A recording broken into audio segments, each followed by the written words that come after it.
कोकणात कुठे गेला होता कोकणात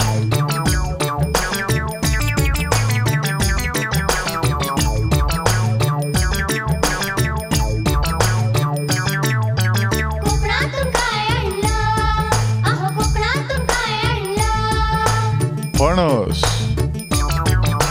फणसात काय गरे गऱ्यात काय आठवड्या आम्ही खातो गरे तुम्ही खा गरे म्हशीला काय चारखंड आम्ही खातो गरे तुम्ही खा गरे म्हशीला काय चारखंड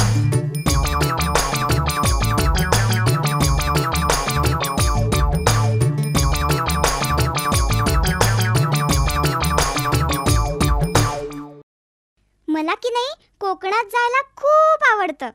मला पण लाल लाल मातीत खेळायचं, समुद्रात डुंबायचं, वाळूचे किल्ले करायचे आणि आंबे खायचे. आणि टीना, कोकणात फणस सुद्धा असतात हो की.